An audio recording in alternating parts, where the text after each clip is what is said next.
అక్కడి ఉద్రిక్తత పరిస్థితులపై మరింత సమాచారం మా ప్రతినిధి నూర్ అందిస్తారు.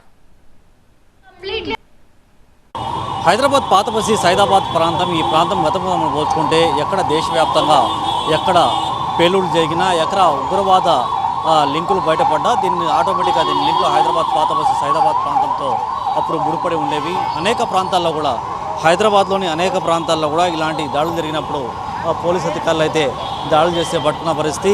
ప్రస్తుతం ఈ స్కూల్ దగ్గర భారీ భద్రత ఏర్పాటు చేశారు. నిరసనకారులు స్కూల్ వైపు దూసుకొచ్చారు. పోలీస్ అధికారులు కూడా ఒక్కొక్కరిని అరెస్ట్ చేసి తీసుకెళ్తున్న పరిస్థితి మనం చూడొచ్చు దృశ్యాల్లో. అంటే స్కూల్ ఏదైతే మతపరమైన అంశాలను స్కూల్లో ఈరోజు ఎడ్యుకేషన్ పేరు మీద మత ఆధారాన్ని రుద్దే ప్రయత్నం చేస్తున్నారు. విద్యా వ్యవస్థలో ఏ రాజ్యాంగంలో కానీ విద్యా వ్యవస్థలో రాజకీయ పులుపొద్దు. ఈరోజు విద్యా పేరుతోనే వీళ్ళు కేవలం రాజకీయం చేయాలని ప్రయత్నం చేస్తున్నారు. కాబట్టి తల్లిదండ్రులకు కూడా విజ్ఞప్తి, మీరు పంపించే స్కూళ్ళల్లో యాజమాన్యం ఎవరు? ఒక్కసారి నిరసనకారులు ఈ స్కూల్ ప్రధాన గేట్ వైపు దూసుకొచ్చిన పరిస్థితి. పోలీసులు ఒక్కొక్కరిని అరెస్ట్ చేసేట్లు తీసుకెళ్తున్నారు. అంటే 4 వైపుల నుంచి కూడా బారికేడింగ్ చేశారు. పోలీసులు అయితే ఇప్పుడు వీళ్ళని ఒక్కొక్కరిని అరెస్ట్ చేసి తీసుకెళ్తున్న పరిస్థితి.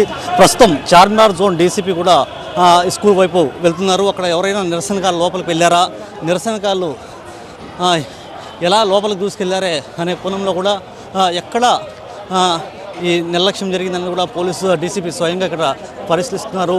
ఒకవైపు లోపల ఎవరైతే వెళ్ళారో వాళ్ళని కూడా అదుపులో తీసుకుంటున్నారు. గేట్ దగ్గర చాలా పెద్ద ఎత్తున నిరసనకారులు ఒక్కసారిగా రావడంతో ఎక్కడి నుంచి వచ్చారనేది కూడా పోలీసులు అయితే విచారిస్తున్న పరిస్థితి. లోపల పెద్ద గేటు కూడా పూర్తిగా ధ్వంసం చేసే ప్రయత్నాలు అయితే చేస్తున్న పరిస్థితి.